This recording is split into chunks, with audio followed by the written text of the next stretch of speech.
What's up, Reddit? You guys always get first dibs at this. And we are live. Welcome to episode 11 of season 4, What Did Adam Say show. I'm here with my very special guest tonight, Louis Vega. He's become a really good friend of mine in the cannabis industry, but more so the hemp side of things. Like it's kind of a niche community, and there hasn't been a lot of us that have actually stuck with it through all the crazy regulations and everything. We've spoken on panels together. I've been down to his farm to film for other friends. Everything he does, it's quality, and he's just overall just an amazing human being. So I can't wait for y'all to hear from him tonight. Make sure you go follow him. He is the owner of Wepa Farms. So if you look up Hemp Farmer Lou on Twitter, you'll find him there. And then if you look up Wepa Farms, WEPA, you'll find them on Instagram, Facebook, everywhere else. So make sure you check them out. And let's get into the damn show. Wait, what am I doing? Created a movement, won't ruin what you are pursuing. But I wake up every morning, never yawning, cause I wake up with the intent to make the day my bitch. And I don't need to hear you talking, so just shut your lips. Cause I'ma make it, yeah, I'ma make it, I'ma make it, I'ma make it. Lord have mercy, I'ma make it. I wake up with the intent to make the day my bitch. And I don't need to hear you talking, so just shut your lips. I'ma make it, yeah, I'ma make it, I'ma make it, I'ma make it. Lord have mercy, I'ma make it up. This shit is crazy, right? This shit is crazy, right? This shit is crazy, right? Dude, this It is crazy, NFT shit sir. is fucking crazy. This NFT shit is fucking crazy lately, man. I was just telling you before the show. I stopped myself from talking about it just so that way we could talk about it on here. Oh, what was that? Correct on that one. Oh, you're kind of breaking up a little bit there.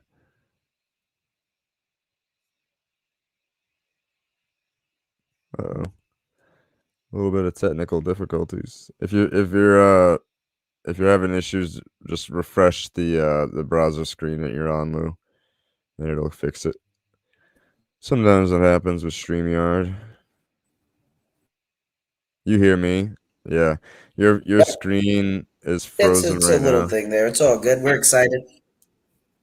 Oh, there It we looks like go. I'm back at it. Maybe Yep, I can hear you and see you yeah. now. There we go. So yeah. It was taking things off my Wi-Fi. I've had so many things connected on here sometimes. 10,000 windows going in the background, OpenSea on everything, Magic Eden. Do you trade any other of the NFTs on any of the other blockchains? Or you So I just used stay in the OpenSea? I used Immutable for the first time, and that was pretty interesting. Like it goes from ETH to like this XETH stuff, and then you buy there. Like I just bought into this project called Green Park Sports. Gary's supposedly getting involved with it, and they already have partnerships with the NBA and Major League Soccer, and talking to some other major players. I bought into their thing. I bought a core. The way they set it up is they had lockers. Like so, inside a locker was 5 different items that you could equip to your character on their game. So I bought a core locker. By buying the core locker, I was able to enter into a Twitter giveaway for another free locker. They gave one of each rarity away. There's 5 different rarities. I won the middle of the line one, so it was like 2 levels higher than the one I bought. The one I bought was 0.05 ETH. The one I won was 0.1 ETH, so it was twice as much.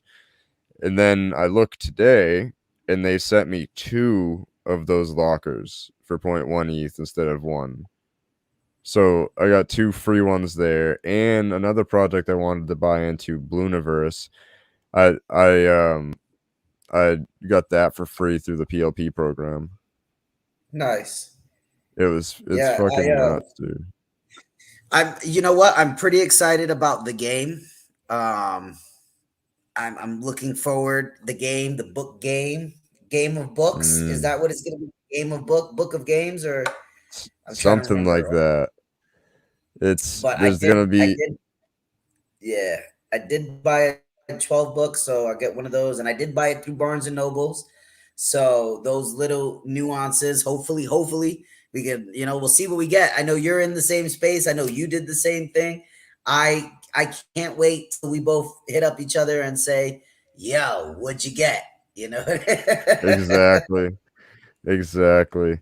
It's in the amount of stuff that we're both about to be able to win is also nuts. Like, he already said that like some crazy shit's gonna happen, and you never know if somebody with just one token can win what's gonna happen. Like, he's like, so don't be short sighted, um, and uh, make sure that you're doing it for the right reasons. Essentially, Yeah. So I wanted to, because you do run the that series, you want to meet Gary V.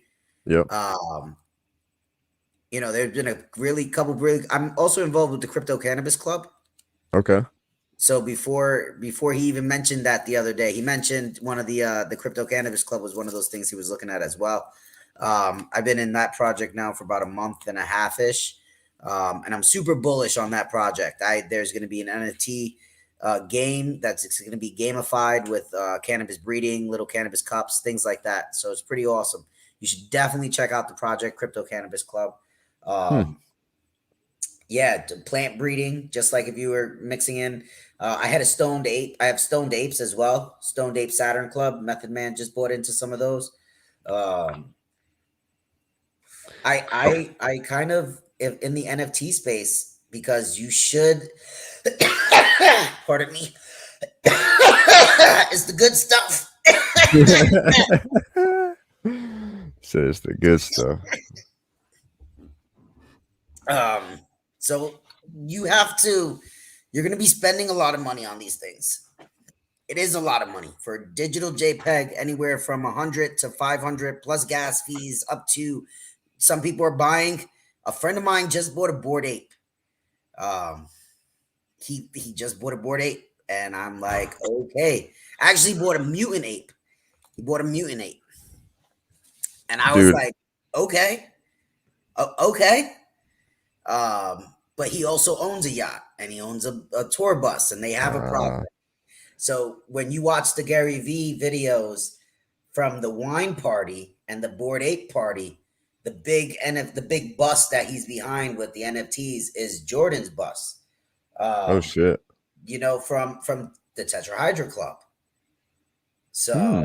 yeah, they got it. They have a project called Nice Skunks, which becomes your admittance to the club. And that's through the Nice Drip group, who sold out in 35 minutes. And the dice drips are being used for basically your whitelist on any other project. I know that they're working with Wu-Tang to do an NFT with the Wu. You know what I mean? Hmm.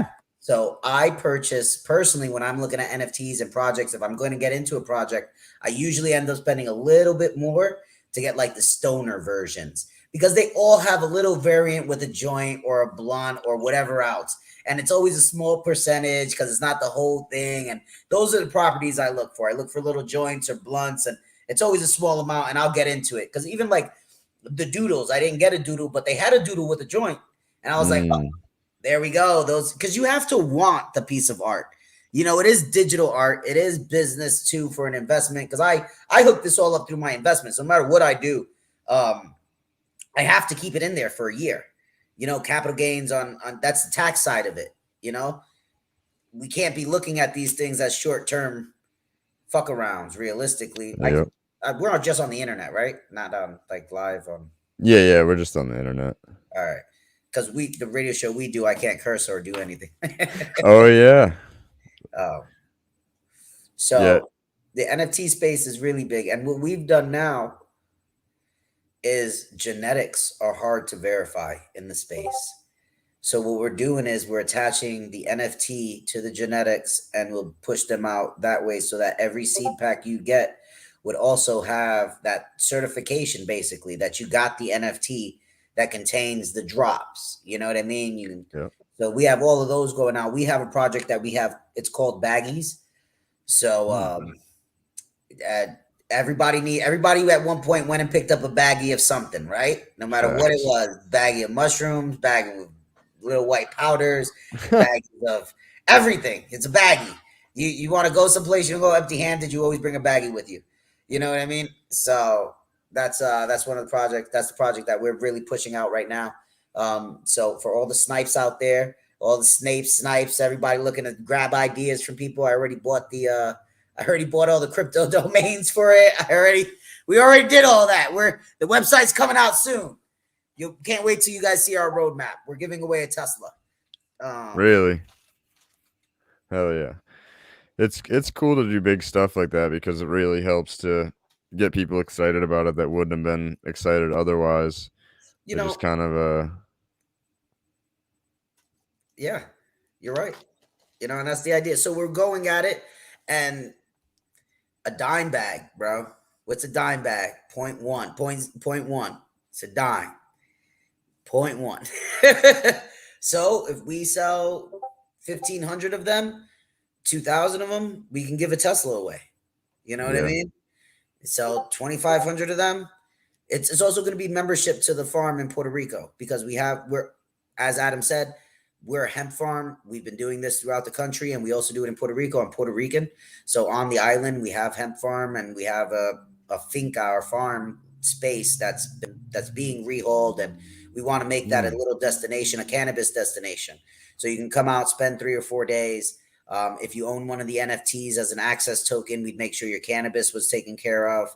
But the space would be someplace for retreats. So if somebody like High Beautiful is a local brand and they book retreats out to Puerto Rico, Jamaica, and the Caribbean to infuse wellness and cannabis all in one. There's usually yoga, vegan meals, forest tours, and things like that. So we want to integrate the blockchain, crypto space, and everything else into this lifestyle as well.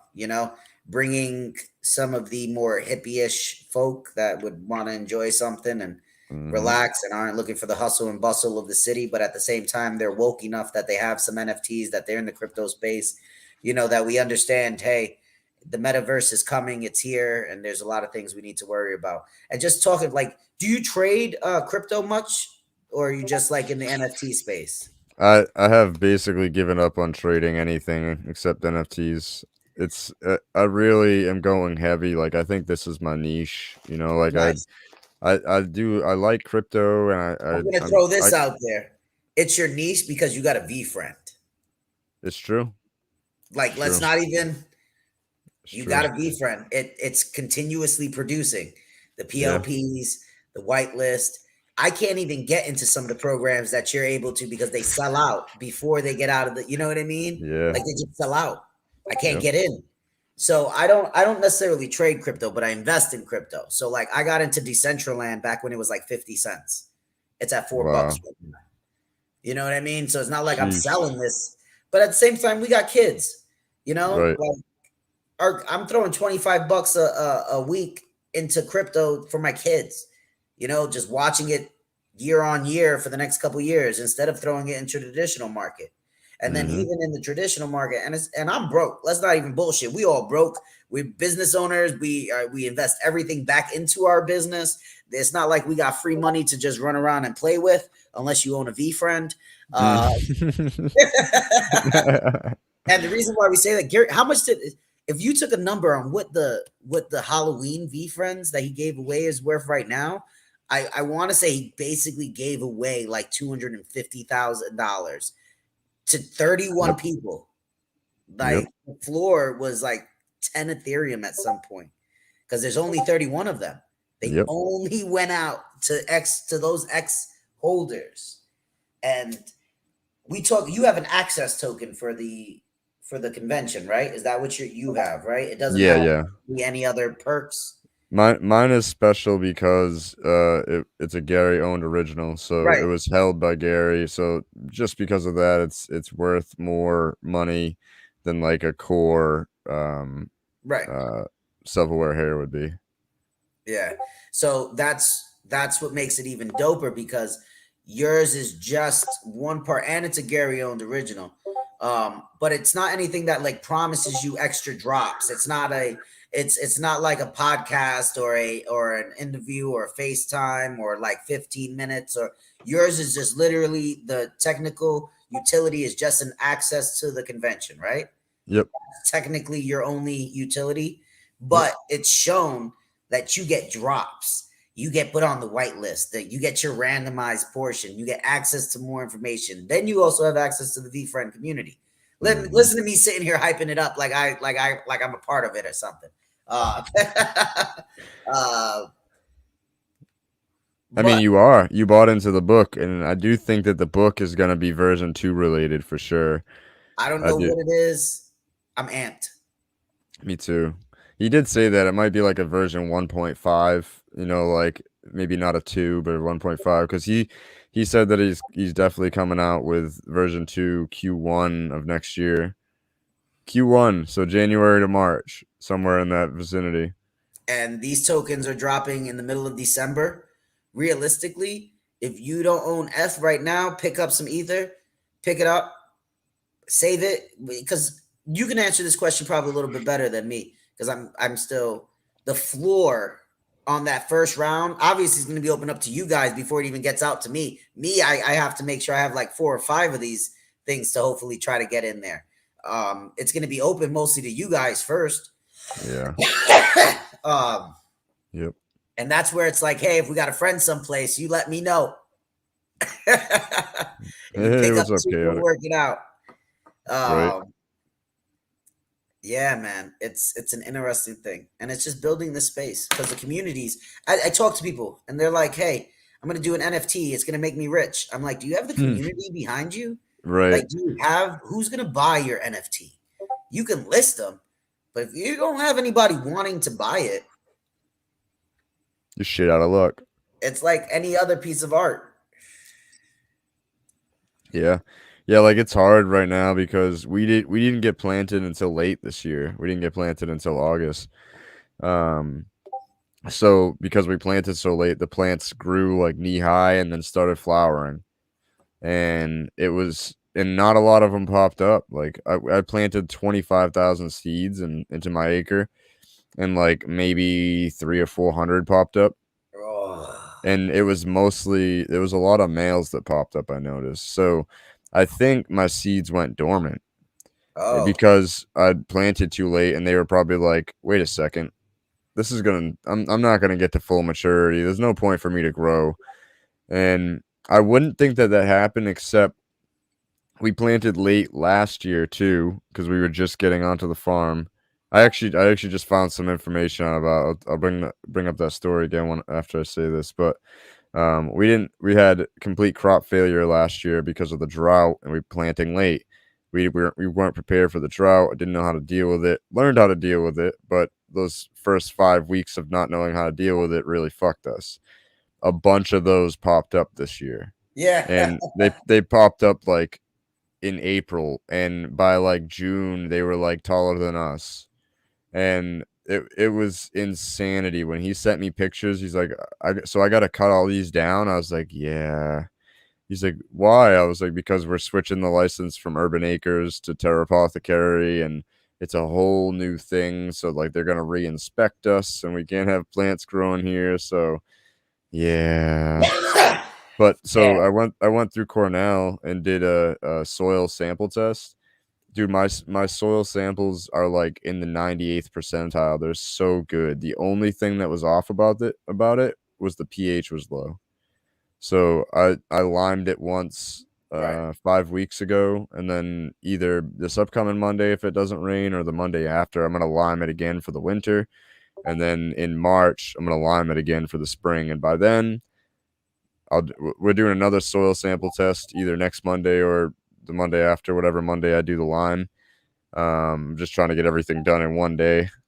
Um, and then, that's basically the only work I have to do on the farm until March. I already put my cover crop in. I'm letting the plants that did grow, they seeded each other. Yeah. So there's seeds on all of them. I'm just letting them die and plant themselves, because that's like thousands of seeds that I don't have to pay for or do any work to plant. And I figure because they're already more adapt to the environment that they're in, that it'll be better for them to grow. Like they'll probably be stronger. So between the dormant seeds, like there's way too many seeds that didn't pop up, and then the seeds that are going to be coming from the plants, and then I'm overseeding again next year because we're growing for fiber. And I want to show people that you can grow any one of these cannabis strains for fiber because it's the way you grow it, not the strain that's growing it. When you grow, because they say like the CBD hemp has this like bark on it that makes it hard to turn into fiber because you got to get the bark off. But the bark happens because you let it get thick and it starts to build up the bark. If you plant 25,000 in an acre, you know how many seeds that is. Like it's overkill. They're gonna be competing for the sun, and they're not even gonna start having green until 2-3 feet up. Yep. Like they're competing for canopy space, and it makes it so they grow thinner, and they're all Yep. kind of supported from each other. And I think that I can grow just regular genetics and grow them that way. You got an acre going on? I believe you're right. I believe that with that overseed, you'd be able to really push that forward. In all honesty, you're growing for fiber. There's no reason why you couldn't. Having that dormant seed in there, you having the seed that you have going in there's going to be a couple thousand seeds, not just a couple hundred. And I, on my field, we had a ton of volunteers all over the place. Hmm. Literally volunteers everywhere, like everywhere. I had to go around places, and the ones that did run from dormant the year before, that planted in ground, overwintered, and then went into the season were huge by the middle of the season, Yep. like huge. What you're doing is creating your own land race specific to your area. So Yep. now you're looking at 3 years of reseedings and such like that. Next year, technically, it could be your own land race. You know, after 5 years, it's 5 years is what makes it a full land race. Uh, Mm. but 5 years of overwintering them, letting your seeds, and you're going for fiber. So it's not like Yep. it's anything they can pollinate themselves, and then at the end of it, you'll have 7, 8 foot tall reeds, you Yep. know, and then you just have to dry the reeds. And realistically, you separate the reeds even while everything's wet. You're just stripping it off and going from there. Yeah, just Uh, shuck it off. yeah, Yeah. It's I like it's fiber. it's gonna be very interesting. It's because right now we have an acre, but the farm we're on it's 100-acre farm, but it has about 20 acres cleared, 25 acres or so. And he's retiring from meat farming, so he was talking about spreading their shit piles and all the compost piles all over the fields, and then just like he's like, I want to lay down seed and then just spread my compost over it for you. And I'm like, what? Holy shit! All right, yeah, let's fucking do the damn thing. So he wasn't too happy because he had a couple of plants for his own personal grow, like under the limit and everything. He only had like 3 or 4 of them going, and uh, they got seeds. Yeah, And they did. he was like, "What happened?" I was like, He's like, "You told me you planted feminized seed." I was like, I did plant feminized seed, but 1 out of every 1,000 is likely to be a male, and it could be more than 1 out of every 1,000. So if I planted 25,000 seeds, there's a chance for 25 to 50 males to come up. And when I'm planting that heavy, I can't really cull them. So I didn't have any plans of culling them. So, he's we're trying to figure out the solution around that. Like I might have to actually go through and cull males, which would suck, and there's no way I'm gonna be able to get all of them. There's just no way. So I gotta figure that part out. And uh, d- if he has indoor plants, he doesn't have to worry about the indoor plants, right? That's an iffy. That's a maybe, depending if he walks inside the house while it's pollinating or anything like that. But bees, Oh, bees will spread your pollen up to a mile away, bro. Bees are the thing, and when bees mm. love hemp, and I did normal seed my first year. Ooh baby, ooh baby. It was like half and They half all male. it was half and half, just about. Ooh, baby, was it half and half? And the first year, normal cheap seeds, I did an acre. I did like 4,000 seeds, and they all popped. I did them 4 foot apart from each other. so they weren't huge. Now I do 8 foot, 8 to 10 foot apart from each other for CBD, and they get that nice big bark, but there's still fiber use of it. You know, you can use it Mm-hmm. for heel hull, or you can use it for a couple of different things. But when you're looking for that fine fiber for textile, what you're talking about is just casting 25,000 seeds all over the place. And realistically, you won't know if they're male or female because they're going to be 7 foot tall when you're looking at the top of that node, and it's going to be, you're going to have to stand on a ladder or something, Yeah, you had to get a drone, fly over and then it. find one in the sea of them. Yeah, You'll yeah. have I a mean, nice, you'll have a nice setup. Even like the ones that came up land race, they were big, wide, and they weren't thick because they were all supporting each other. Kind of, they all yeah. intertwined over each other, and I think you'll be successful. And if you need anything, you know that we're here. We got you too. You know what I Oh mean? yeah. So if you need seed too, let me know. I might need more seed next year, especially if we end up doing, more than the acre. And like, I don't know if we'd be growing on it next year. Probably not till 2023. But I'm really thinking about taking my project to the next level and doing like a 10,000 token drop and buying 100 to 250 acres of land somewhere. I'm looking in Virginia right now, because we're talking to a company that makes hemp insulation, hemp wood, and hempcrete blocks that Right. are you can use them as the foundation for a house. Like they've figured it out. So they're building hemp houses already, Hell yeah, and they're doing and that on they're the pod too, if I'm not wrong. yep, on a way smaller scale. This company, it's like I think they were originally from Canada. Right now, they have like like Indiana, I think, is another place, or Iowa, one of those eyes. Iowa. Um, and then I think they have like an Oregon one. So they're looking for an East Coast supplier of the hemp herd, and that's why like I'm trying to grow um like 100+ acres of hemp for fiber. And I mean, everybody growing within a mile or two of me is gonna hate me, that's for sure. But that's not my concern. I'll figure it out. you You're know it that's It's Colorado. Realistically, let's be super frank about it. yeah, Colorado has that problem all the time, and anybody who says they got sun-grown cannabis or anything out there in Colorado, it's got seeds. They're using it for extraction. It is yep, what it is because the hemp that's growing is seeded. Any hemp out of those large areas are seeded. It's yep, just part of it. There's industry going on, and you're like, oh, okay, but that's it's gonna be seeded. It sounds rough. I'm sorry, you got doing what you're doing. Any outdoor grower that's within a mile of you is gonna hate you. But it's till you get to the point where you're able to say, this is what we're doing and call the whole thing. And maybe you just need one good season of fiber so that you have the attention of somebody who says, I got real feminized seeds for you, and then go right. that far.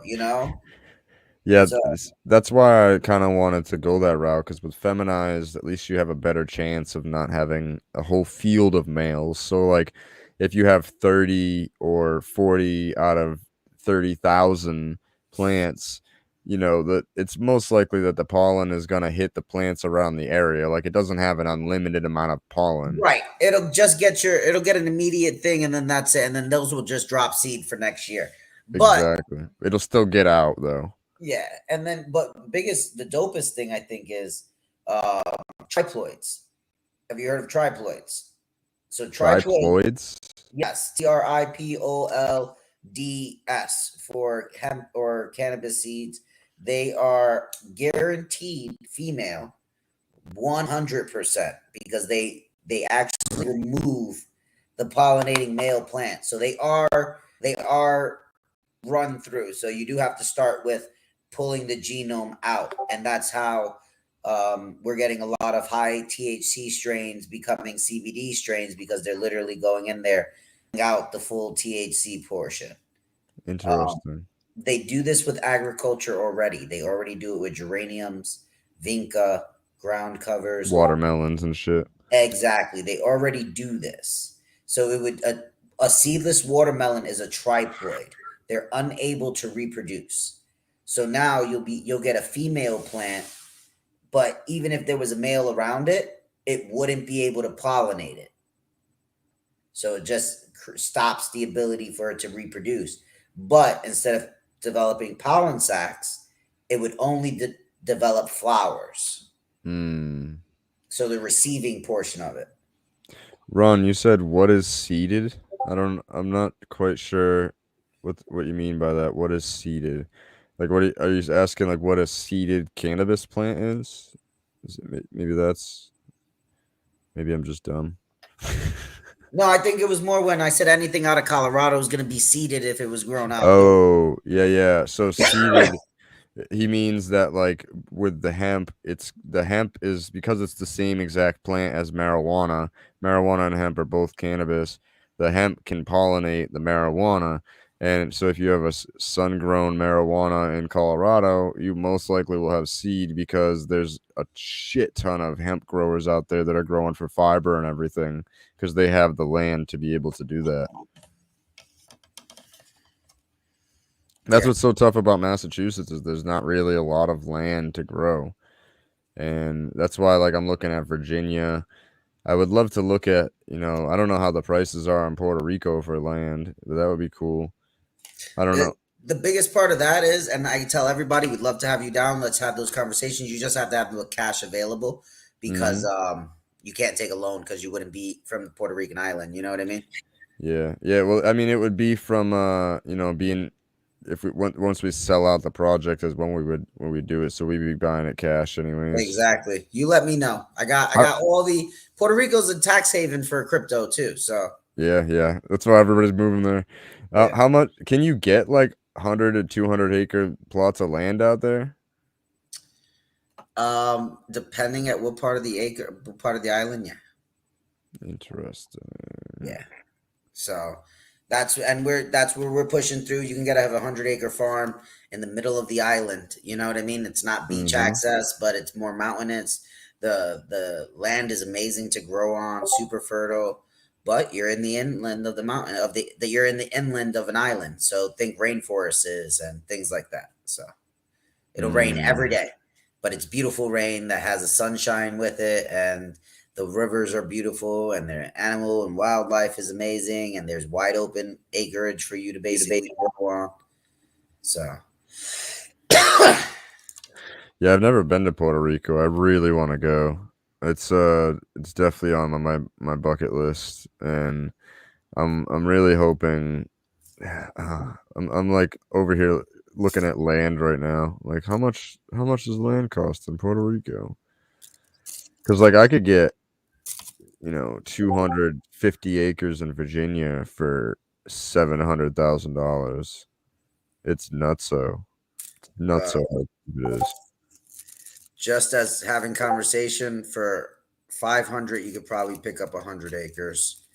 You know what I mean? It's much more cost effective, and there's a lot of things that can go through there. You buy a piece of land there, you want to have it on the right tax thing. You get a new rancher's distinction. Oh yeah, look at that. 87 acres for 225. You know what I mean? Jelly bean. 94 acres for 163. What the fuck? Yep. San German. San German. Haman. Is that a nice spot in Puerto Rico? Puerto Rico just like all nice. It is. Especially when you leave the main. So you leave San Juan. Now you're out of the city folk area, and you're into like the country folk area.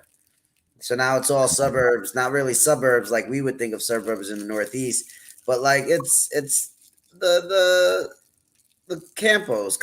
It's everybody's got a nice house-ish. They have their house, a lot of outside portions for the house. Like our washers and dryers are outside. Why? Because there's no reason to have them inside. Water is heated on the roof because you use a lot of solar to heat your pipes, if anything. So you'll have some heating element in there to work on it, but realistically, the sun heats it. The water on the beach is 70 degrees daytime. It's not cold, so it's not even like cold absorbs into the water at all. It's beautiful. I love the island. I am a big fan of the island. La Isla. So Twice. Dude, I can't even believe like I'm looking at this $550,000 for 135 acres. Like, and a hemp license is $500. bro, I really this might be the unlock for the whole project because not only that, like if you have ownership of this land through your token, so that's what I'm thinking about doing is like say there's 100 acres, there's 10,000 tokens, everybody gets 0.01 or depending on their rarity, they get a certain amount of land. And what I would do is either I don't know. I think it'd be too complex to deed out the land to 10,000 people. So what I'm thinking about doing is just incorporating it in the metaverse. So you own digital real estate of it, and you can basically choose which plot of the farm you want to own. And obviously, like towards the end of it, it would be more slim pickings. But I'm basically trying to make it so we can do like hemp tours there. We can have like a bed and breakfast type of thing that are it's V Friends related. So like people that hold V Friends or people that hold the Terra Apothecary or eventually like, once you have yours, then we could like partner up that Exactly. way. So it's oh my god, dude, Puerto Rico might be the unlock because like you said, the tax haven for crypto and everybody that would be buying it is into crypto. So we can have farms next to each other. Facts. And since you obviously we shared this idea, if you do it first, invite me down. Facts. Big facts. Yeah, I mean, we need educators and shit too, and I know you know far more than I do about like the scalability of it. I'm still learning. What the fuck? 300 acres for 115,000? San It's Juan, very obtainable. Super obtainable. dude. That's like a whole town. 300 acres, Super obtainable. dude. What? Oh my god, bro! Like, I was just talking about to my token holders about the land part, and Come we were on, let's talking go about half. Virginia.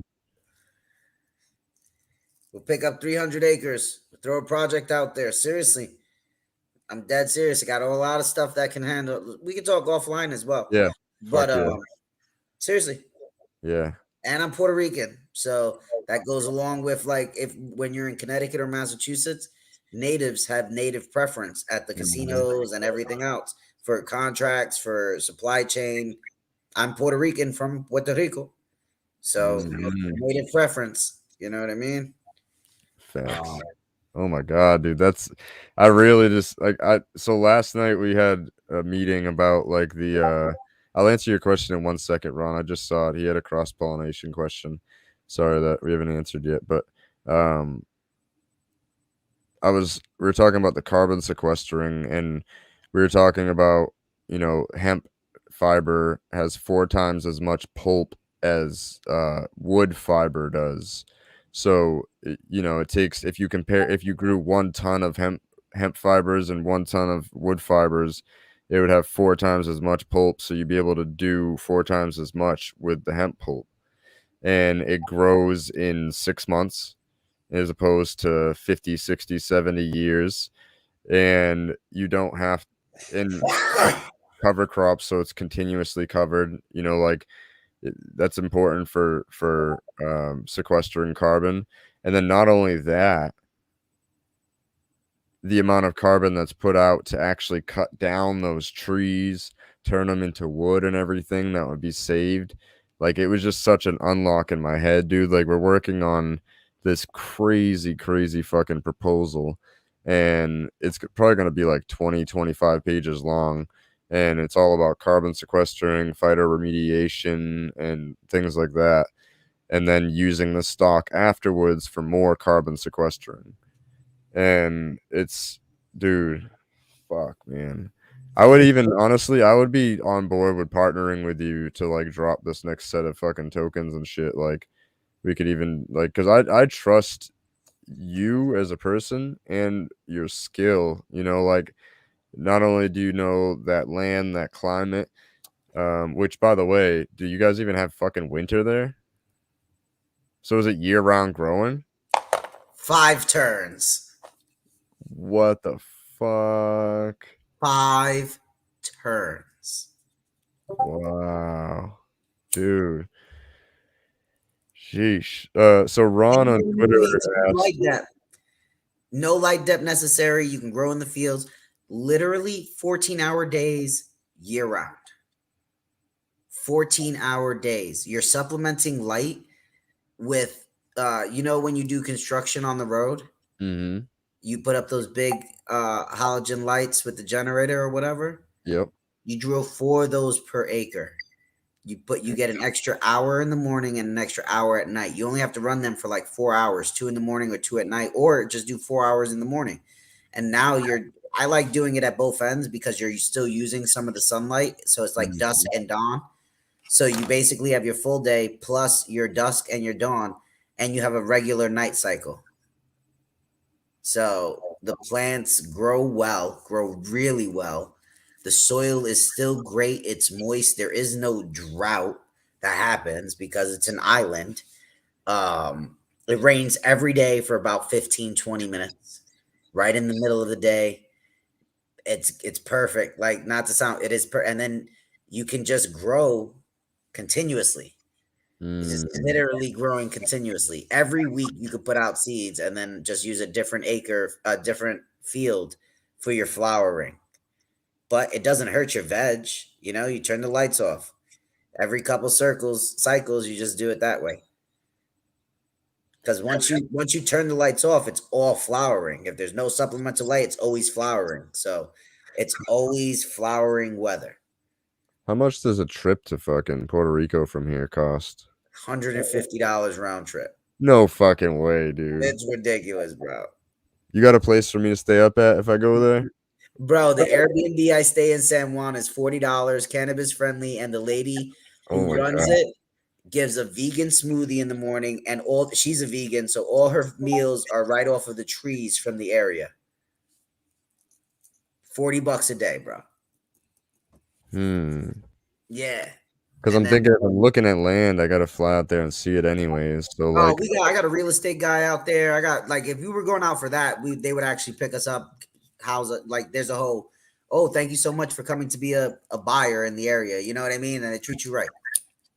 hell yeah. Yeah, I'm hoping that they take us seriously because like obviously we're not buying until next year. And because like once we sell enough of the crypto project, we'll be able to buy the land. But I hope they still take us seriously. It's not a question if they won't take us seriously. We're already plugged in. Fuck yeah. Yeah, that's true. I forget about that. You're already plugged into it all. Already plugged in. Like, not to sound really crazy, we're plugged in. Don't worry. I got you. Picking up what you're putting down. In crypto, in the island. Yeah, the amount of connections and shit like that you can make on that island. Oh my god, It's a small place. And that's where the conversations, and as you know what? Well, fuck it, we're having a great conversation. I made a lot of those connections. A buddy of mine, we grew up in Brooklyn together. He went to college in Virginia, and then now back out to the island. We're all Puerto Rican. We go out there, we're all mingling. A couple of old school friends that are now in the space, 2 hemp growers, and the gentleman that we were out there owns 3 dispensaries and a grow. He did real estate, he did import, made some money, had to figure out where it went. He bought a basketball team. And these were just dudes from the same hood that I grew up in. Now he owns a basketball team on Puerto Rico. Then he got the dispensaries, and that's where he called me, and he was like, I don't know cannabis. I don't know weed. I don't know any of this. I need help. I needed some place to put my real estate money. I bought dispensaries. So we out there, we help out, we do the thing, but it's such a small community that he's like, yo, we're going to go to the strip club. And because there's San Juan's the only place with the strip clubs, and this is where all the ballers are going to be.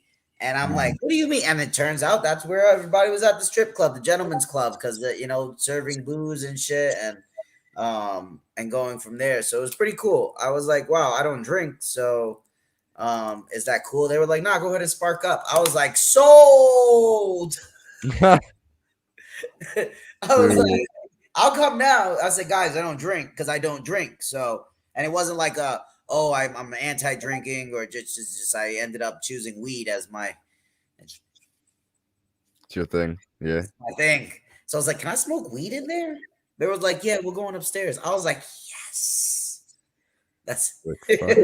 Gore. and it was like, I was like, ooh, you're somebody. Ooh, I seen you on a page. Ooh, y'all just avoiding taxes out here.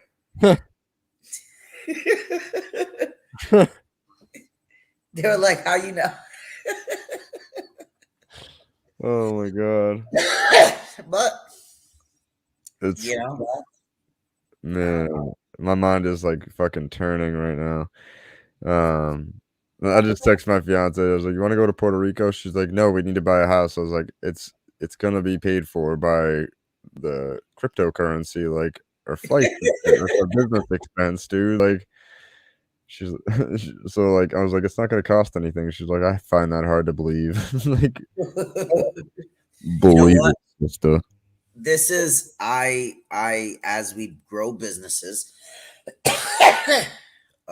My last trip to Puerto Rico was paid for by a client, Mm-hmm. and I was with I don't know who's watching or whatever, but I went with some people. I went with some people too. So that was, I'm divorced. I'm not married. I don't.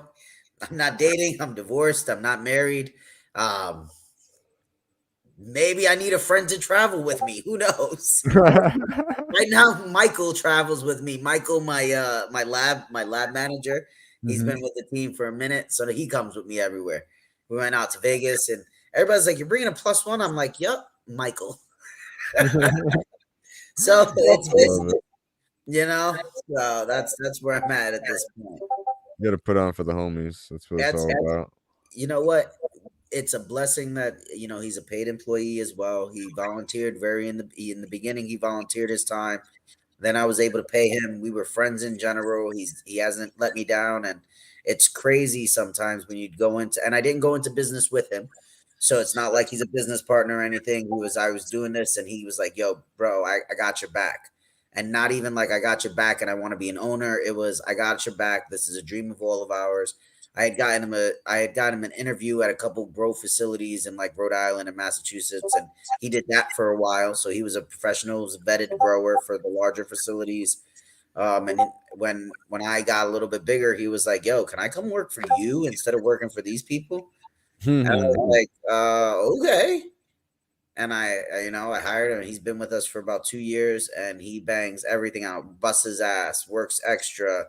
Like he's like, this is my dream to do this. And one day when you're really blown up, bro, I know you're a loyal person that you're gonna make sure I wrote. I was like, bro, but when we get all the everybody, it's weird that now I got to do all this stuff. But like when we do this, I bring the dudes that been loyal. Like they've been Mhm. grinding in the fields with me. They've been working in the labs with me, working overnight. They do sweat equity, and we are able to work with each other and pay bills, create a lifestyle that we're kind of more comfortable with.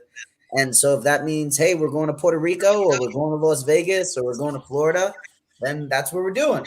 Mhm. We'll go get a really dope dinner one of the nights or something.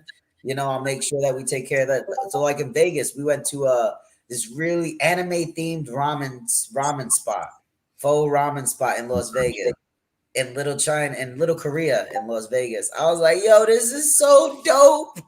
There was like anime. It was 3 a.m. It was open 24 hours a day, active too.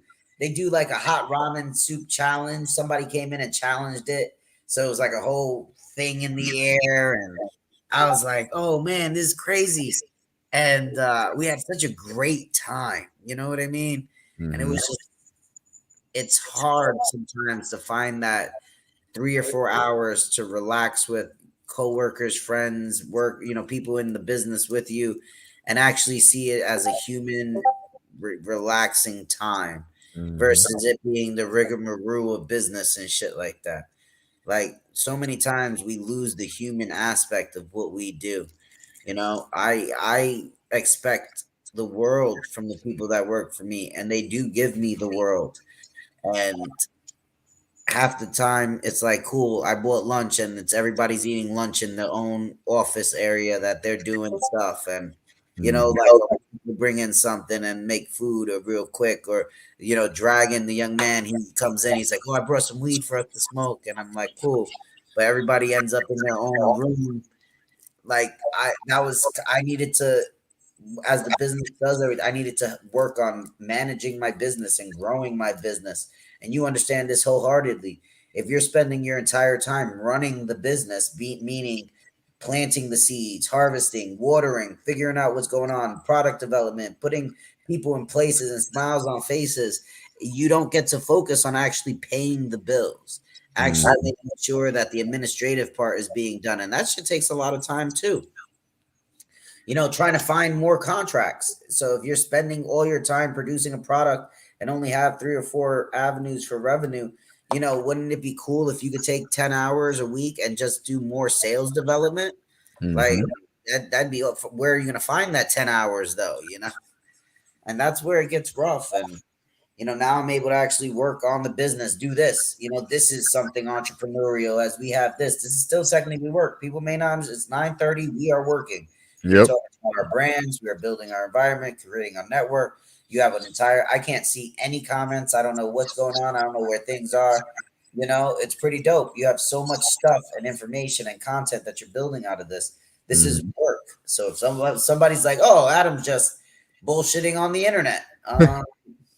No, he's working. This is work. Like, Exactly. Yeah, people don't have an even close to an idea of what goes into this. Like, I don't super prepare, but it's definitely work. Like, and before this, I was on another StreamYard with one of my rare token holders because they were like, they wanted to schedule their one-on-one time for the month.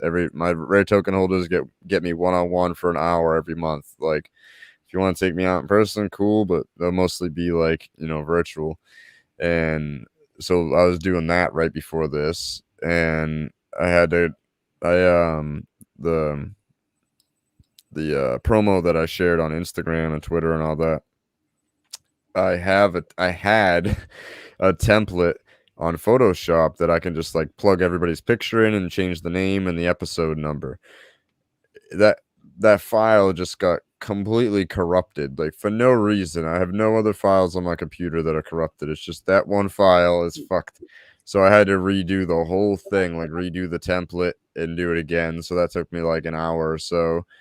And yeah, I've just been grinding, like doing little things more and more every day. I just redid like my whole entire Discord to look more professional, like more laid out, like easier to navigate. I just added like some more fucking benefits to my token. Like if you buy 4 of the cores, you can get a 50% off discount instead of 33%. You can get access to the Grow Journal and everything. So it's I'm just trying to increase this as much as humanly possible. And these people that buy these first 100 tokens are gonna get hooked up.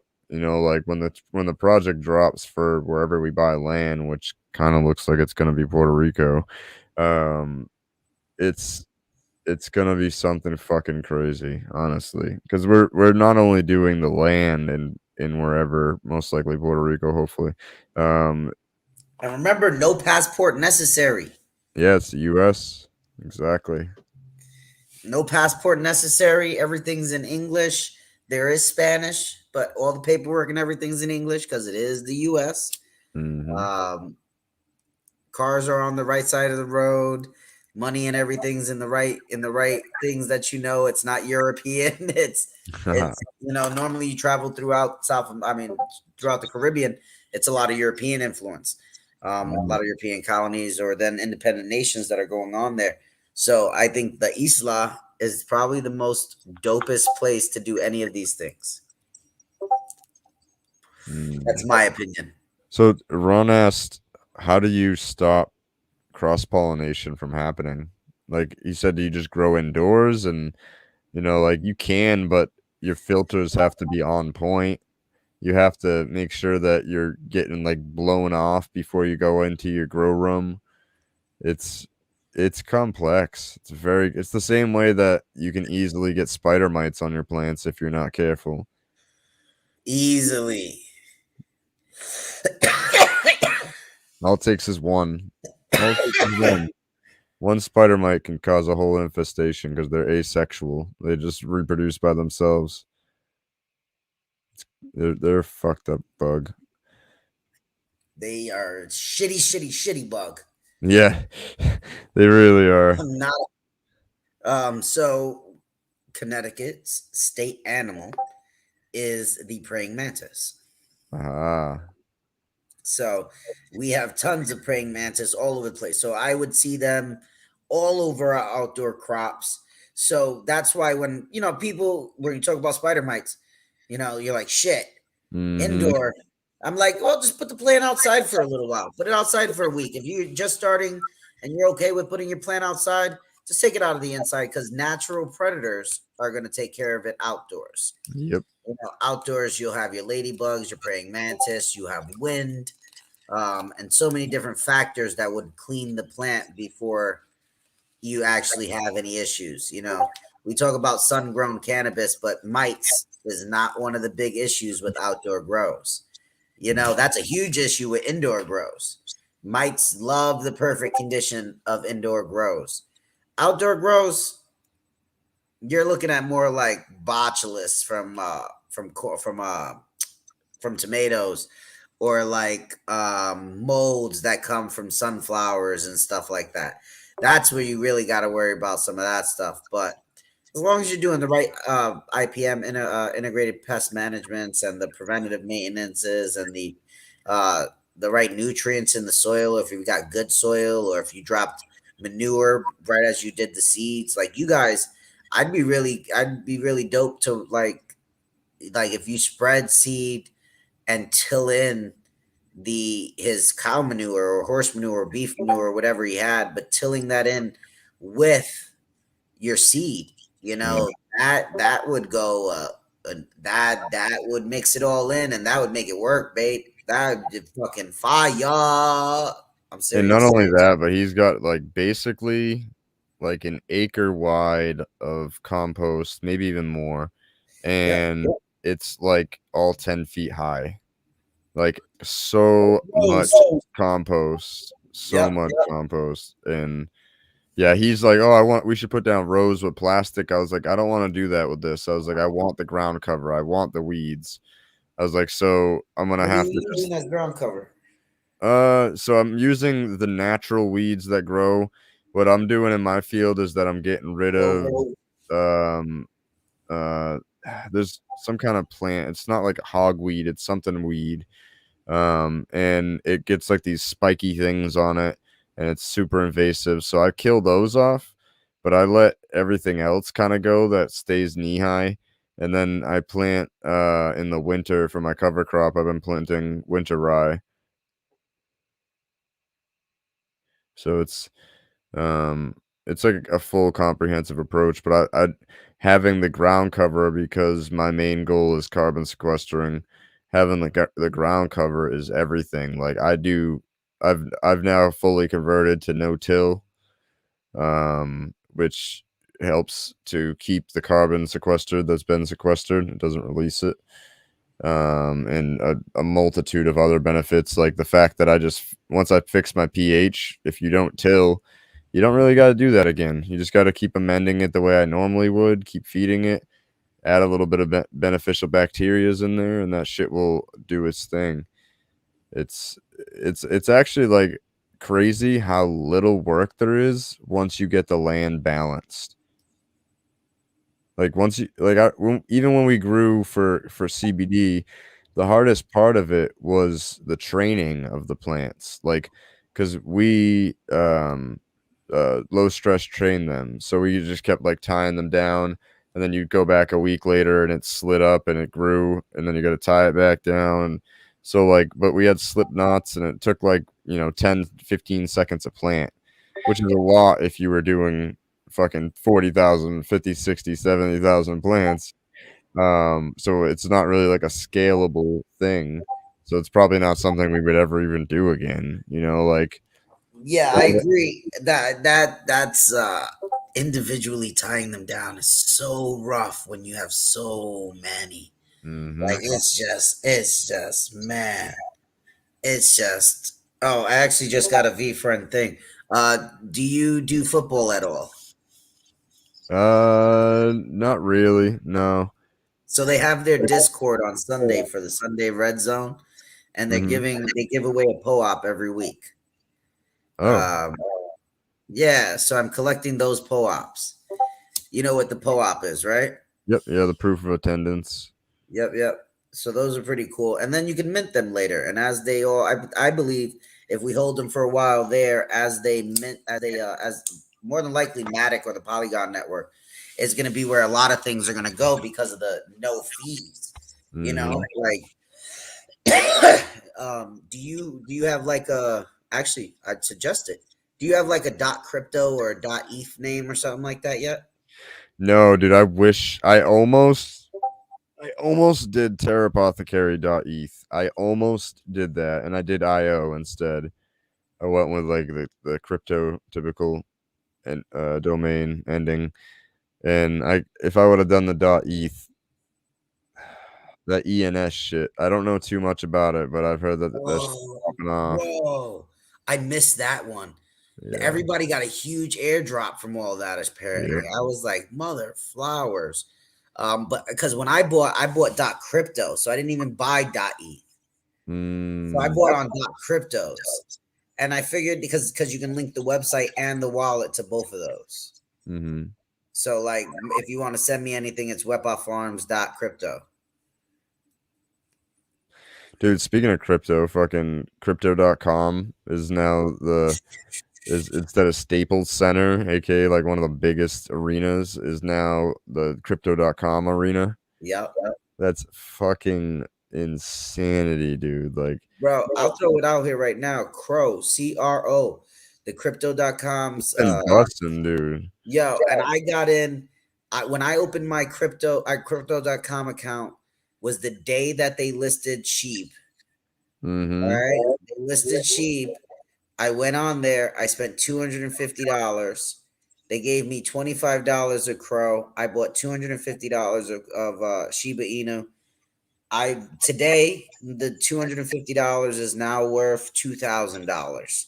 So when it was higher before, it was like $4,000. It went up, and I'm still up. What do I want to be mad? It busted through that next level, so I'm Mm-hmm. just holding. And then the crow is now from the 25 is now worth 75. Yeah. So like it's one of those native coins for their program. Like it's as they get more users, it's gonna get more valuable. And it's another thing like BNB coin, the Binance coin.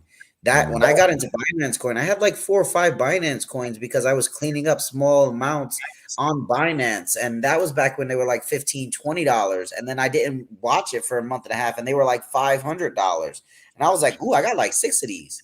And that and that's where I transferred some of those out so I can get into NFTs. So I own NFTs on the Cardano network, I own NFTs on the Solano network, and I own NFT on Matic and Ethereum.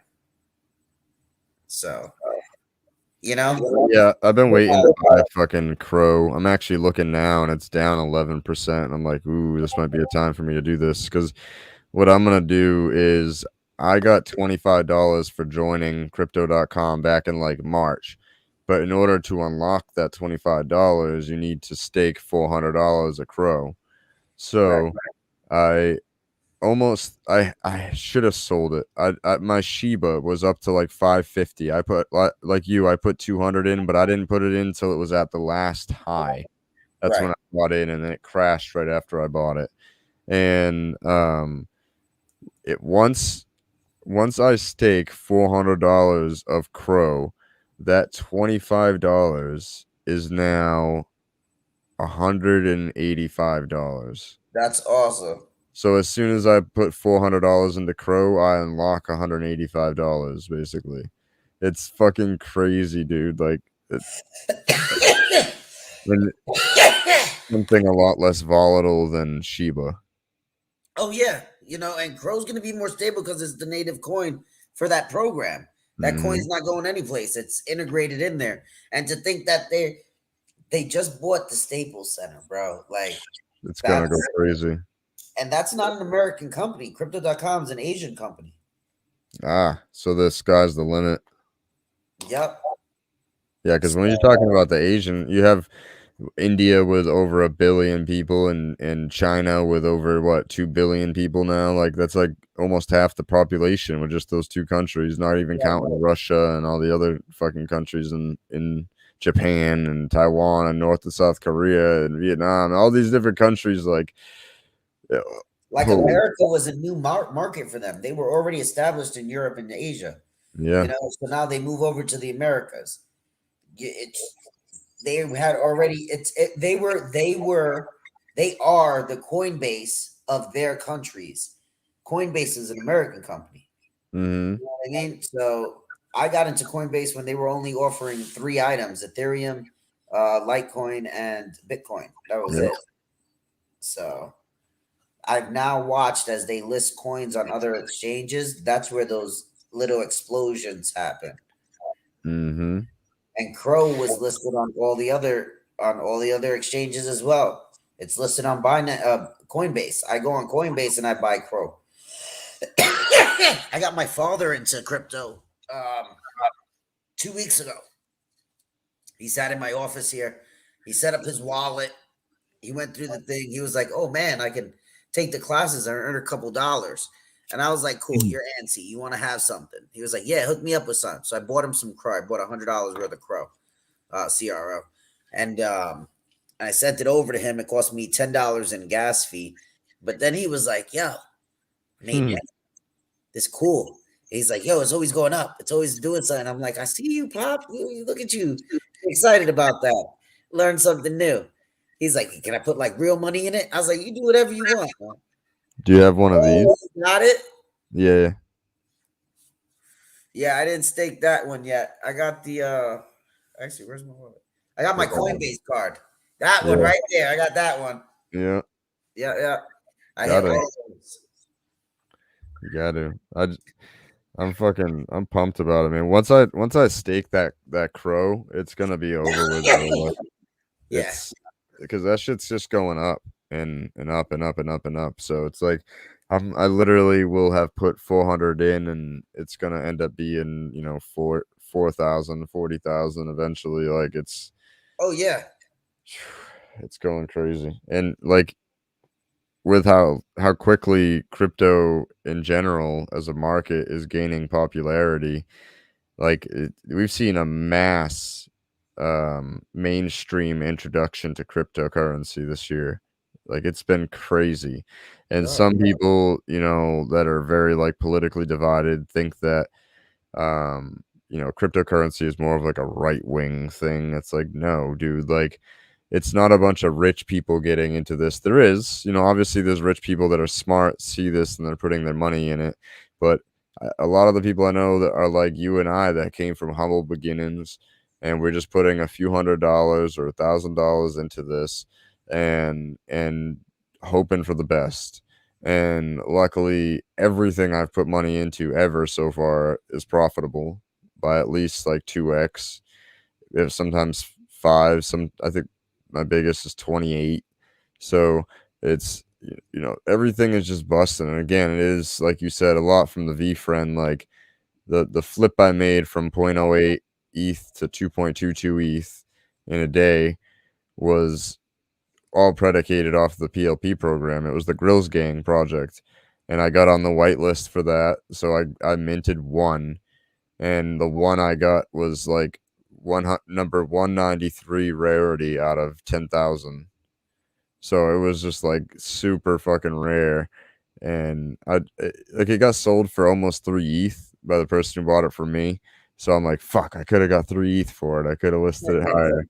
And I also wish I would have been a little bit more patient about taking the money out, cashing it out like I needed it at the time, but I could have waited. And if I would have waited, I would have got like another almost $3,000 just by waiting. Like if I would have waited a month, right. when it went up to like 4,800, I would have been cashed out another $3,000 on the same exact transaction. So it goes from like 6,700 to $10,000 transactions. So it's different. Yeah.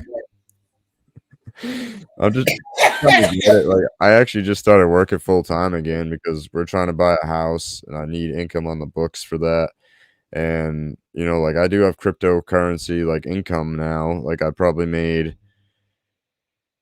cashed out on 25,000 dollars this year, somewhere around there. My total wallet worth is definitely in the six-figure range. Um, so I mean, a lot of that's my V friend, let's be honest. Like it's worth six figures on its own. um, but it's been a crazy year for me. And so I'm hoping that by having this full-time job that they don't as long as I'm performing, they don't care that I'm running my businesses while I'm there. They don't care that I have to do stuff. They don't care when people have to come pick up products. They don't care when I like I'm into cryptocurrency. Like sometimes with the NFT stuff, you have to buy it right then. And I've received no shit for buying NFTs and stuff while I'm there because it's like part of what I'm doing. So it's like I can make anywhere from 60 to $100,000 at this full time job. Maybe I can match that in crypto. Maybe I can pay myself $40,000 a year off the CBD business next year, and all of a sudden we're looking at a whole different lifestyle. And then this project, if it goes the direction that I think it's going to go in, that it is going in, where we go for this big 10,000 piece project that buys land and all this shit, that is literally going to like change me technically because I'm the one who cashes out on it to a millionaire. At least for a brief second there, like until it's spent on land and everything. But even then, it's an asset that goes into my net worth of me being a millionaire. You know what I mean? And like, so Yeah. I'm like so focused on just making some guaranteed income right now. I'm building my credit like a motherfucker right now. Like, dude, my friend, one of my partners laughed at me last night when I told him this. My credit was 430 in like 4 years ago, and now it's 680, something like that. Pushing So to the seven, pushing to the seven. exactly. So by next year I'll be in the sevens. My fiance will be in the sevens. She's at like 695 or something. She's like close. And we're just building right now, paying off our debts. And so like when it comes time to do this, it's gonna be crazy because I'm gonna be buying like land for that's close to here because like my son's here and I have to have roots in I'm probably gonna go to Rhode Island instead of Massachusetts. It's a little bit not as whack. Um and restrictive. Like I can't even get a USDA hemp license, bro. I'm not allowed to in Massachusetts. Hmm. That's fucked. Because MDAR has their own program. Yep. We don't have a program in Connecticut, so we had to get a USDA. Yeah, which is much better. You guys are having a much better time with hemp than we are. Much better. But yeah, so I would be buying land in like Rhode Island, building a house, and then buying land in Puerto Rico or wherever it ends up being, Virginia, wherever.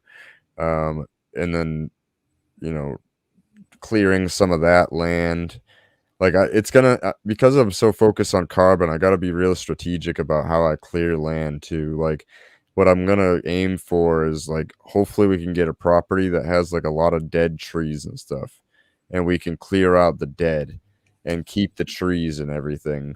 And because that's an important part of our carbon sequestering, and we can mathematically put that into our carbon sequestering because like I'm part of the Elon Musk contest right now for carbon sequestering. The winner of that gets $50 million. Bless you, brother. So it's like bless mad people, like and that's what I mean is like I have somebody partnered up with the Terra Apothecary thing. I would love to partner up with you with this big NFT drop because like the way I'm thinking about doing it is I'll show you actually. Actually, I can't because my fucking well, actually, yeah, I can. I can do this. Um, there it is. OpenSea, of course, it's already open on my thing, and it's already on my wallet. All right, so this is gonna be really easy. You could tell them. Is that your Discord sound that I hear, or mine? Oh, I think it's mine going boop boop boop boop. I also use I use yeah. So I use Brave browser so that I earn basic attention tokens as I browse the internet. Uh, Um, but I have all this stuff up as well, so I'm like, oh, yep, boop, boop, boop, boop, boop, boop, boop. so this is the character that's coming out. This is called the Forbearing Farmer. Okay. Let's fucking grow, because that's what I say all the time. So this is uh inspired by the patient panda for the V friends. So it's, if you look at the body, this is the panda body. Yep. And this all stemmed from, I was in a clubhouse with some V fam, and I was like, farmers are the real patient pandas. Like, let's be honest here, we're the real patient pandas. And all of a sudden, I get this drawing in my inbox from one of the V fam, Droshik, who actually designed my first two token drops. And all of a sudden, I had a character. And like now, what I'm thinking about doing for this big drop is doing like 10 to 20 characters. And so like my partner Eric, he's going to be one, and he's like more on the business side of things. So I want to find like the busy businessman or some shit like that, like is just the forbearing farmer. And then like, so like having different characters and whatnot, and you could be one of the fucking characters. So it's like, it would be really cool. So we could get everybody involved, like even with High Beautiful and everything. I love Eve, and I love everything she's doing and they're doing. Like, it's amazing. And then you got fucking that whole community, dude. Hella dope. Like, cause Ellen Brown is heavily involved with that too, and like we just got a powerhouse of people that are close to us that could potentially be involved in this. And I don't know, is Eve getting into NFTs? Do you know? They're doing some things. You know what I Yeah. mean? They're looking to push forward, and they will. And I don't know very much about what projects they have going on, but I know they're working on something. I know they're definitely working on something, which is pretty dope. You know? Fuck yeah. Yeah. Look at that wallet. Look at that whole. What is this here? This is a stick dicks. Would you just buy it because you like that one?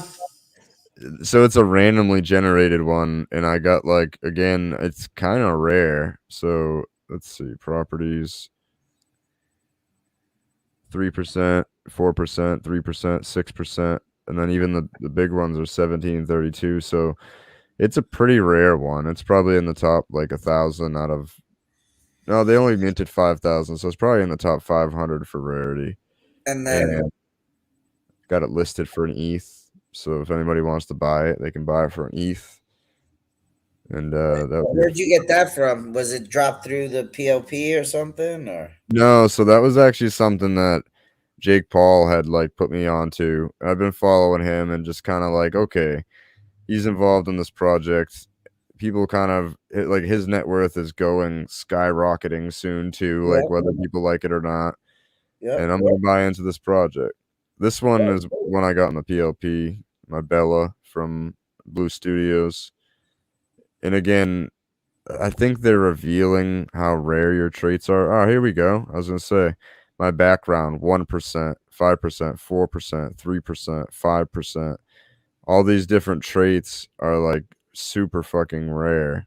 Yeah. Like the only thing that would make my thing rare is if like I had wings on there, because like that's such a common trait right there that kind of detracts from everything else.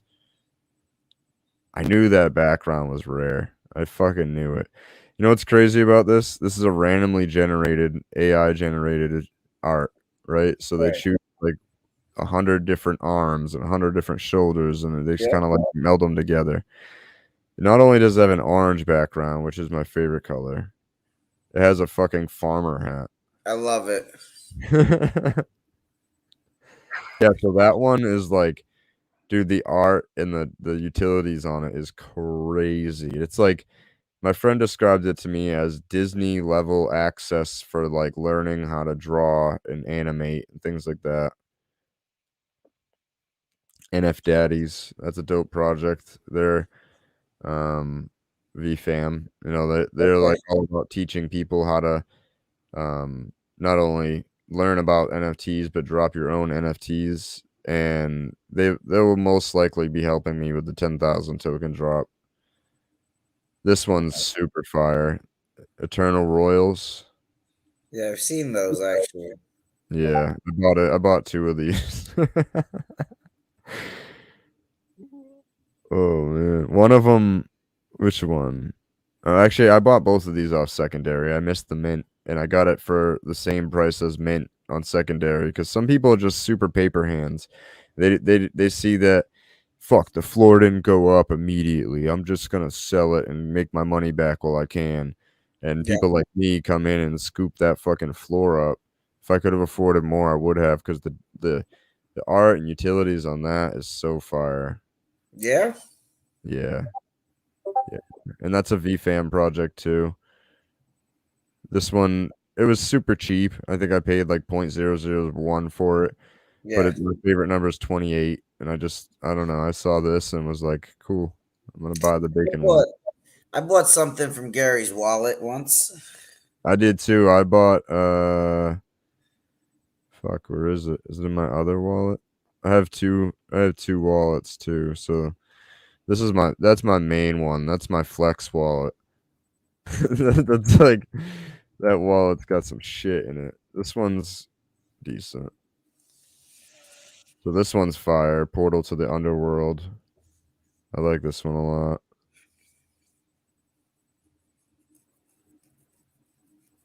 His art is fucking nasty, dude. Like this is the homie Droshik, and let's see.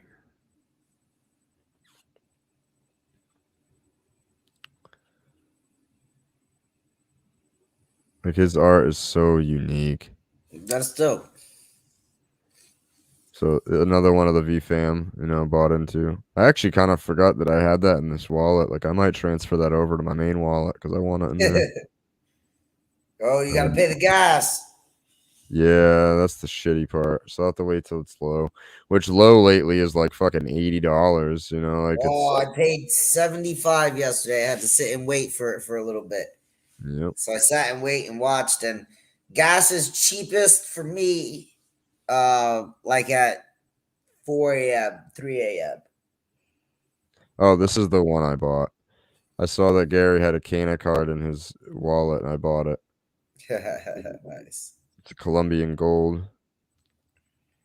Nice.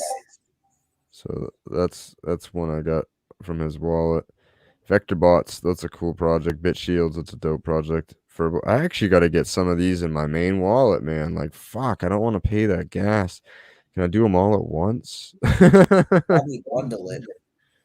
This is to support the homie Isaac. Those are still available. He's a videographer and he's giving away video services for zero point 0.1 Ethereum, which is like $400. This kid charges 1,000 for music videos. Like he's talented. This shit was just to help fund him. Dope. Very dope. Didn't sell out the way I want to. Halfway there, but Blue Dream for one of my favorites. But yeah, crypto game's been fucking fun, dude. Like I just I'm bought into so many projects at this point that there's just so much chance for a few of them to pop off and like the Yeah. friend level pop off. Like I think Eternal Royals has the possibility to get there.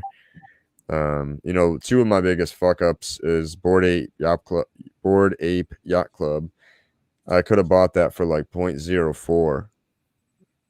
Literally 0.04. Like nothing, dude. Literally fucking nothing. Wow. And now the floor I think is like 25 ETH. Yep. It's fucking crazy. But yeah. Um it's fucking late as fuck. And Yeah, let's wrap this up here. I gotta put some food in my belly, and I gotta yeah, Do a Same. couple.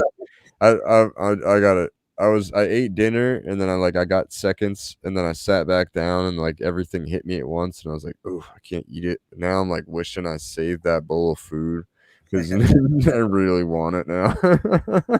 I gotta. I'm still in the office here, so I gotta head out. I got a little drive, but I'll make it work. Hell yeah, brother. Well, I appreciate you coming on. For everybody watching and listening now and afterwards, tell them where they can find you at. Uh, oh shit. You can find me on all social medias at Wepa Hemp Farms, and I'm Hemp Farmer Lou. You can find me on Twitter, Instagram, Facebook, Discord, um, OpenSea, Hemp Farmer Lou. If you see something in my wallet you'd like, let me know. Send me a message, and we can work it out.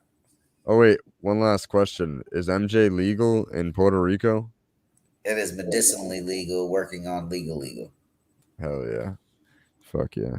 Well, again, thank you for coming on, brother. It's been fucking awesome. To everybody out there, as usual, good morning, good afternoon, good evening, wherever you are in the world. Good vibes to you. Have a good one.